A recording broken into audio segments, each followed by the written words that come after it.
Rex almost did it, Norma. You thought he was going to sing, didn't you?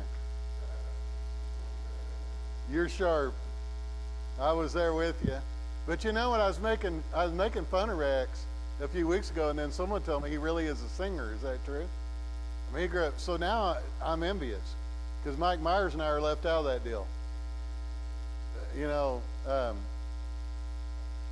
if I get to that place, what Rex did a while ago, Cindy will always look up and get my attention. Like, what's that? Don't do it. I know you're don't. Please don't. And then one of the guys, it happens in every church, you know, we've got that TV out there in the foyer, and somehow with my microphone on, somehow I bleed into that, and they can hear me and they go, you know, really, you are a bad singer. It came through on the deal out there, and wow, you are not just joking. As I try to tell you, I'm not joking. I mean, I sound good to myself in the shower and no one else. But it's just, I even tried, get this, Brenna, okay, when I was your age, I tried to be in a group once, and the girls turned around and said, could you just mouth the words and not sing? The audacity of those girls. It was bad then. Just never been good. I don't know. Some people have it, and some people don't. But in one of my favorite songs that I'm not going to sing, it says this: I'm kind of homesick for a country to which I've never been before. No sad goodbyes will be spoken, for time won't matter anymore. Beulah land, I'm longing for you, and someday on thee I'll stand, where my home shall be eternal. Beulah land, sweet Beulah land. I'm looking now across the river, where my faith will end in sight, and there's just a few more days to labor, then I will take my heavenly flight. I'll see the lights, I'll hear the singing, a brand new song of joy divine. My soul rejoices just in knowing that soon these pleasures will be mine. Beulah land, I'm longing for you, my home eternal. I grew up in an era listening to gospel quartets through all my years going to Bible college. Remember the Imperials? Remember those kind of groups? Isn't that crazy? That's some old stuff, man. We were going through some records the other day, looking at how kids had all those tapes. The Imperials were awesome. They were crazy. And all those songs. But one of those gospel quartets, I heard him one time sing this song, Beulah Land. And man, I love the lyric as much as I do the song. It's awesome when you think about it. And in our hearts, we are longing for something better. As much as we try to love this place, we're longing for something better. We are, whether we like it or not. You know, all across the news, and I'm not trying to be political this morning. I mean, we're talking about this immigrant thing. It's something that is before us every day. People are really drawing a lot of emotion about it. But, you know, in my life and in your life, I am from a family of immigrants. I'm from a family that was already here before the immigrants came. You know, and I've got a great-grandmother was a Potawatomi Indian, and so I share both sides of the story. But however you want to digest it, cut it apart and look at it, we are a nation of people who are from other places, who came to America to make it a wonderful place. Why immigrants leave their homeland? From different reasons. The Ratzlaff, Cindy's family, they have a book about it. We don't have a book in our family. That's pretty cool, where you can read where they left Wolinski, Russia, and went to Sweden or Denmark and then to the United States. Why did people come to America? Some for safety, some for freedom, some for political reasons, some for religious reasons, to come to a new homeland. They were people searching for a place to live. And what the Bible talks about is, whether we like it or not, This is not our home. We've made this our home. We've tried to make it our home, but there's a restlessness in all of us. Even though we've tried to like it, we've tried to love it, there's a restlessness that we're longing for Beulah land. That this is not our home eternal. As those we try so hard. Wow. For whatever the reason. When you look in 2 Corinthians chapter 5, listen to what it says. Now we know that if the earthly tent we live in is destroyed, we have a building from God, an eternal house in heaven, not built by human hands. Meanwhile we groan, longing to be clothed with our heavenly dwelling, because when we are clothed we will not be found naked. For while we are in this tent we groan and we are burdened, because we do not wish to be unclothed, but be clothed with our heavenly dwelling, so that what is mortal may be swallowed up by life. Now it is God who has made us for this very purpose, and has given us his Spirit as a deposit, guaranteeing what is to come. Therefore we are always confident, and know as long as we are at home in the body, we are away from the Lord. We live by faith and not by sight. We are confident, I say, and would prefer to be away from the body and at home with the Lord. So we make it our goal to please him, whether we are at home in the body or away from it. For we all must appear, and listen to this, because every person in here someday will have to face this, Christian or not. For we all must appear before the judgment seat of Christ, that each one may receive what is due him for the things done while in the body, whether good or bad. Believe it or not, we are groaning, it says, for something better. We're longing for Beulah land. I may not even know that I'm longing for Beulah land, but I'm looking for a home. I'm looking for a place. I'm an immigrant that cannot find my home. And even though I think that I have found it here, it is not. The person looking to God to fill their heart. We go through life, even if we are not believers, with an empty heart, needing God to fill it. We're longing for a relationship with a God that wants to take care of us, and we resist him. Those of you that have given your lives to Jesus Christ have filled that longing spirit, because now God has filled your heart. Are you a groaner? Are you a longer? I don't know. You've tried to make this our home, but it's not our home. If you look in John chapter 14, listen to what Jesus tells his men. And he tells them that they ought to know by now in their lives what he's talking about. He says in John 14, do not let your hearts be troubled. Trust in God, trust also in me. In my Father's house are many rooms. If it were not so, I would have told you, I'm going there to prepare a place for you. And if I go and prepare a place for you, I will come back and take you to be with me, that you may know where I am. You know the way to the place where I am going. He's given us a guarantee that he's preparing a place for us in Beulah land. All of us know people that are pretty talented at building things. And even if we don't know some people that have built things, we can appreciate the people that we don't know that have built things, that just drop our jaw with the magnificence of how that they're built, or the technology that they have put into things. I mean, I'm wowed by that. Maybe you aren't, but I am. That gets my attention. My uncle Gene, he was the head of ground to moon communications for NASA. And so all through growing up, he'd always come home to the farm and talk about being on, helping with a NASA flight, or bring a sticker, or bring a patch, or bring a picture of one of the, the rockets that they were talking about, or what they, and it was fascinating to me as a young boy, because I would think, wow, I mean, he knows these astronauts, and they're gonna put a guy on the moon. And we might be able to, a group of us, get enough gunpowder to get someone there, Steve.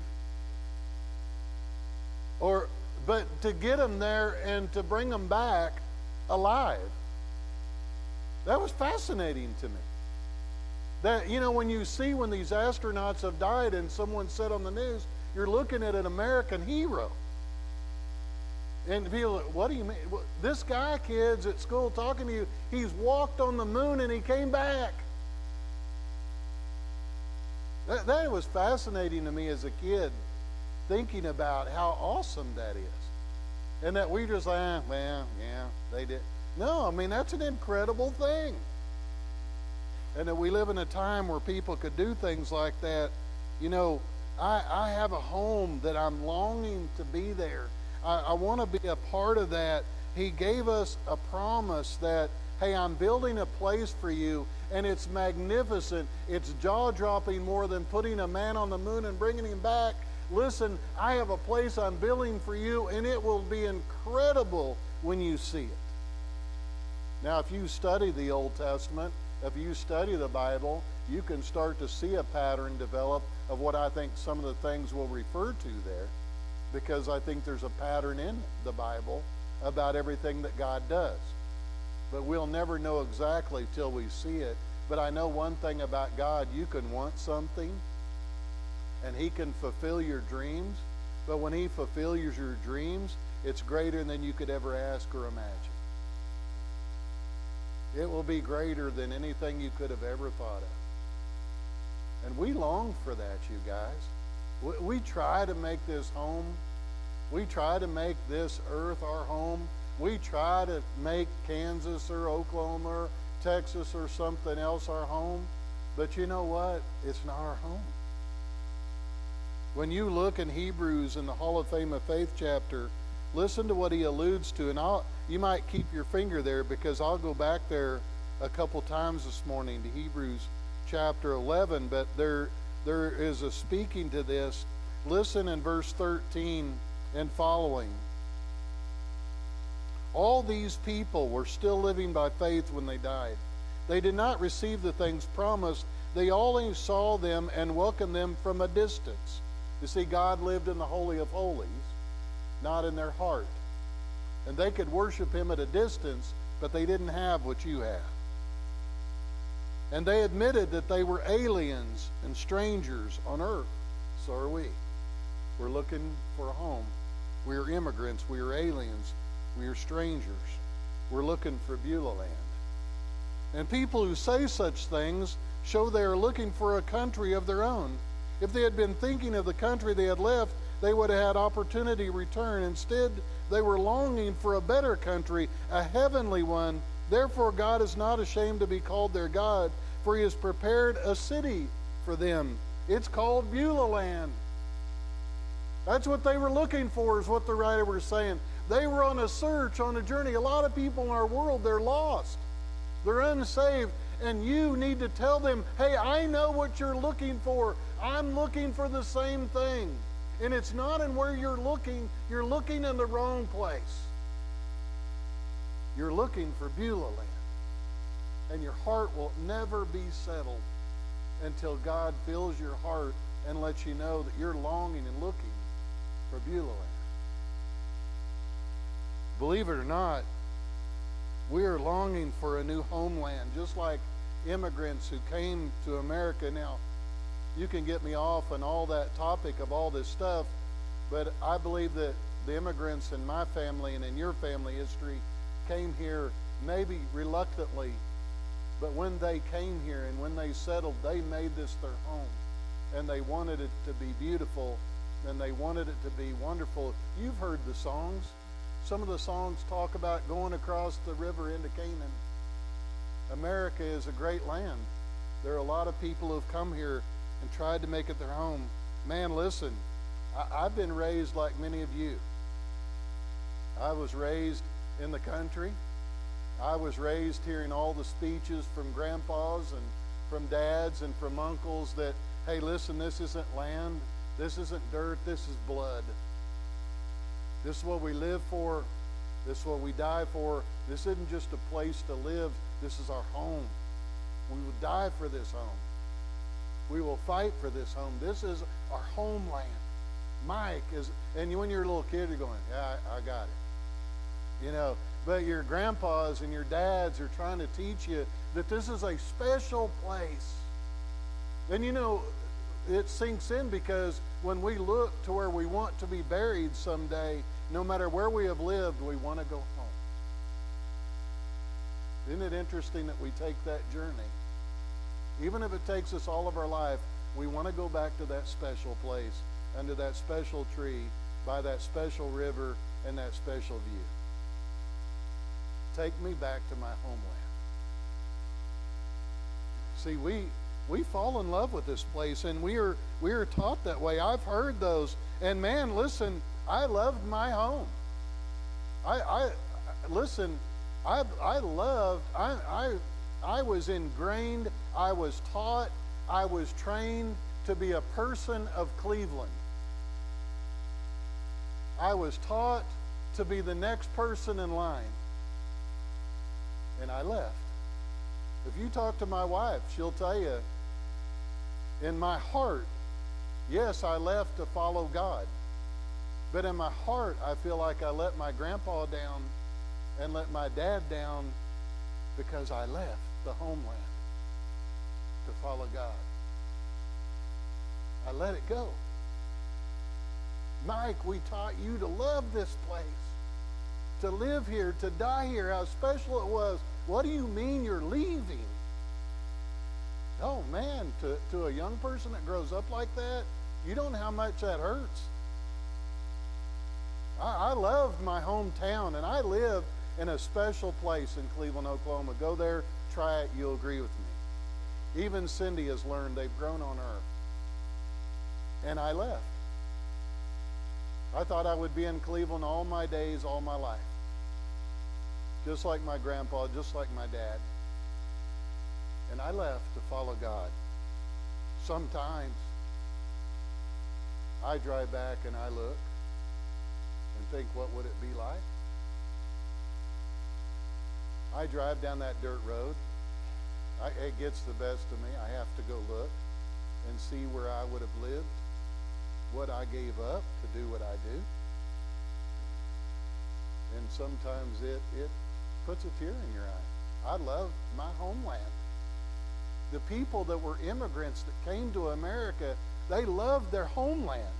They did not want to leave, because I didn't want to leave. And they're just like you, and they're just like me, but sometimes we are forced to find a new home. Whether it's for safety, whether it's for freedom, or it's religious persecution, for whatever the reason.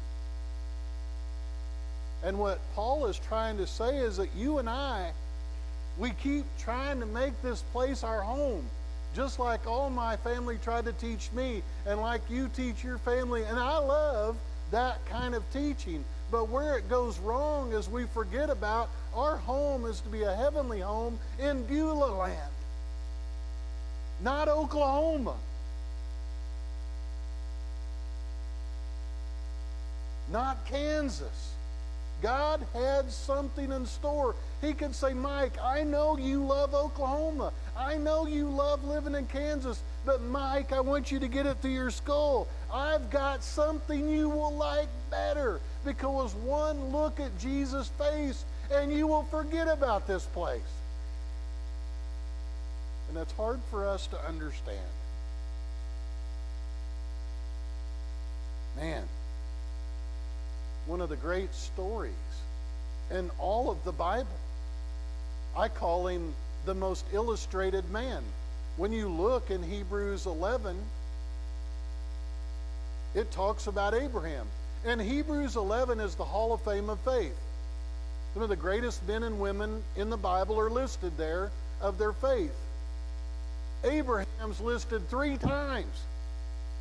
Not just once. Some Bible characters didn't even get in the chapter at all. Abraham's listed 3 times. And you study all the books of the Bible, he's the most illustrated man that every writer uses. Why? Because God came to Abraham and said, Abraham, I know you love where you live. I know you love Oklahoma. I know you love Kansas. I know you love them crazy Texans. They think Texas is greater than where anybody lives. If not, ask Mona. I love my Texas friends, but they're not the greatest, but they think they're close. And I know you love these areas, and God said, Abraham, I want you to leave your homeland. Where am I going? I'll show you on the way. Well, you want me to leave everything that I love, everything that I'm familiar with, and you want me to follow you, and you don't even know where you're taking me? Yes. How many people would have ever done that? Probably none of us in this room. And that's why Abraham is one of the most blessed men in the Bible, because he was willing to follow God in faith, not even knowing where he was going to go. I want you to leave your homeland and follow me. And the Bible talks about how hard that must have been, because we love what we're familiar with, and we don't like things that we're unfamiliar with. That's just the way we are. And there's no other way to say it.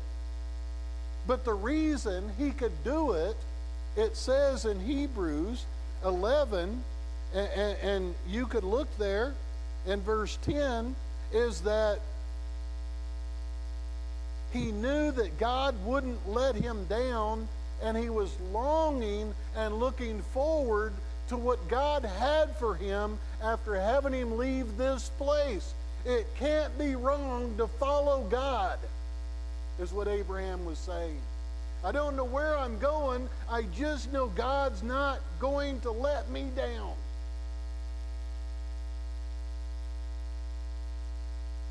And you know what? I believe the same way.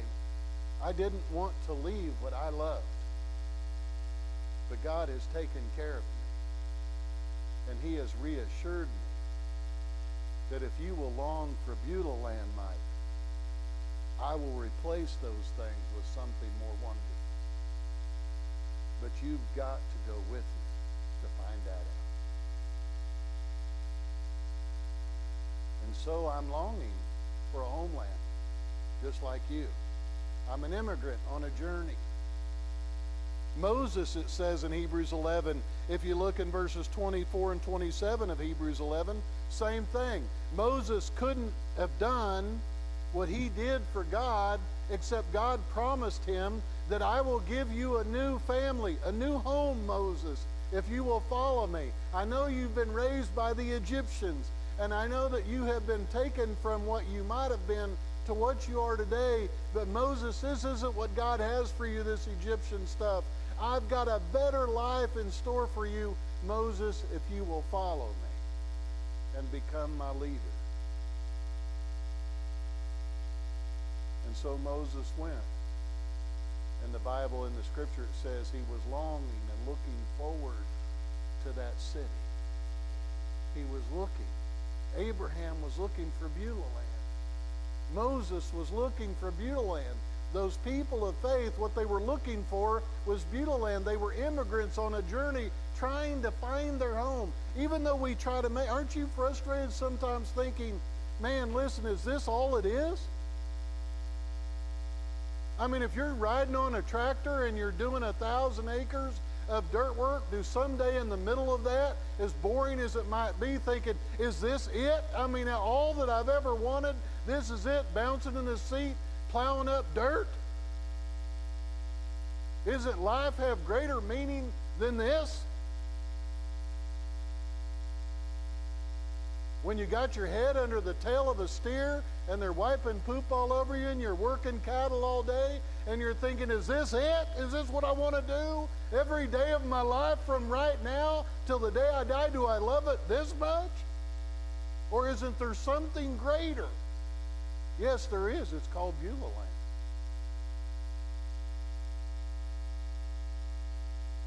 We try to fall in love with this place. And God's saying, quit doing that. This isn't your home. You're just passing through. We need to be reminded of that. Believe it or not, The day is coming. Dee sings about it. Oh, glorious day. For we must all appear before the judgment seat of Christ, that each one may receive what is due him for the things done while in the body, whether good or bad. Listen to Hebrews chapter 12.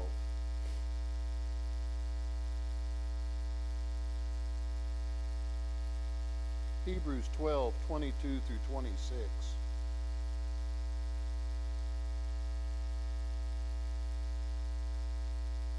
But you have come to Mount Zion, to the heavenly Jerusalem, the city of the living God. You have come to thousands upon thousands of angels in joyous assembly, to the church of the firstborn, whose names are written in heaven. You have come to God, the judge of all men, to the spirits of righteous men made perfect, to Jesus, the mediator of a new covenant, and to the sprinkled blood that speaks to a better word than the blood of Abel. See to it that you do not refuse him who speaks. If they did not escape when they refused him who warned them on earth, how much less will we if we turn away from him who warns us from heaven? Whether we like it or not, there is going to come a day that we will stand before the judgment seat of Christ before we get to go to Beulah. To the people that have sacrificed for God, that have given their lives to God, that have exercised the faith of Abraham, the faith of Moses, the faith of all the great people in the Bible that are listed. What he's trying to say in chapter 11 is if you exhibit that kind of life in your life, then God is going to make you a citizen of your new homeland, Beulah land. But before you get there, you're going to have to do your Elvis impersonation. I don't care how tough you think you are, or how bad you think you are, or even if you don't think you're bad, when you stand before God and you know that he is going to let you know whether you get to go to heaven or whether you don't, you're going to be nervous enough to fall down and your knees are going to knock together louder than they ever have, because you know in those moments you're standing before the God that is going to decide everything about whether you go to Beulah land or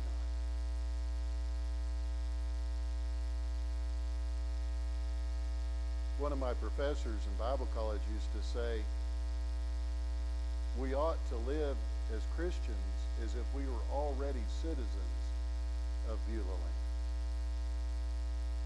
We shouldn't have to wait till we get there to live like we already belong there.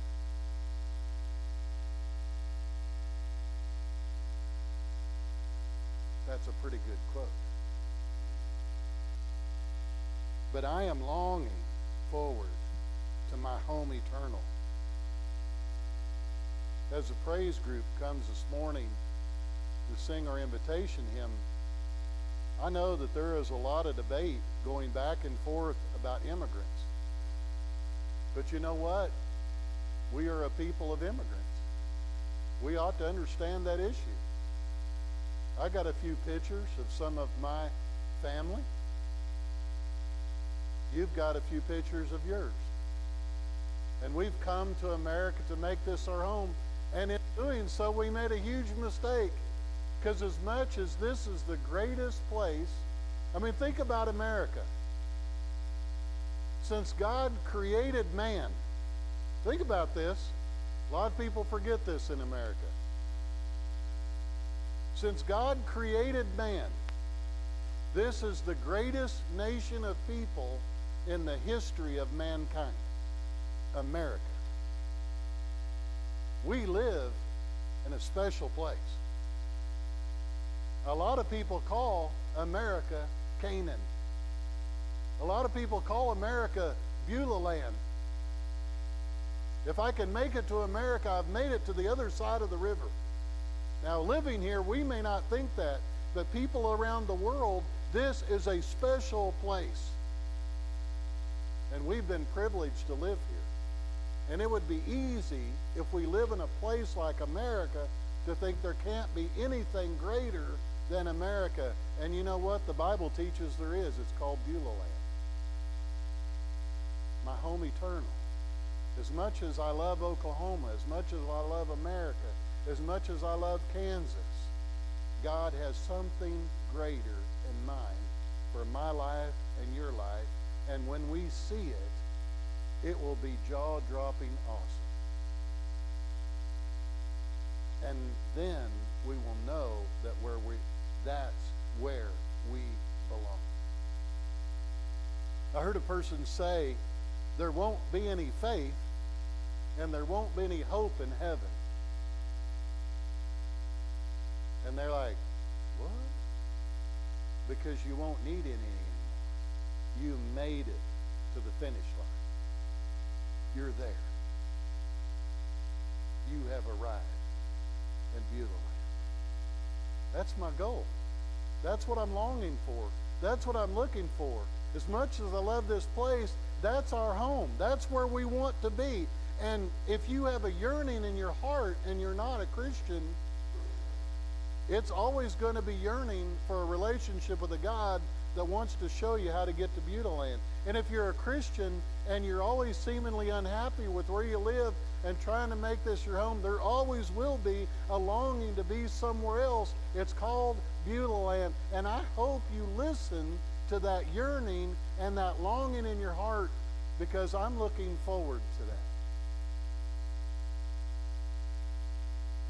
When you get there, you'll see a mansion. It's going to be made out of barnwood. And when you knock on the door, the lady coming to the door's name is going to be Edith. She's the best youth sponsor I ever had. I can't wait to knock on her door and say, Edith, it's good to see you. I'm looking forward to Beulah Land, my home eternal. I wished I could sing it for you today, but I can't. Cindy won't let me. But these guys are going to sing. And if you have a decision to make, come forward as we sing.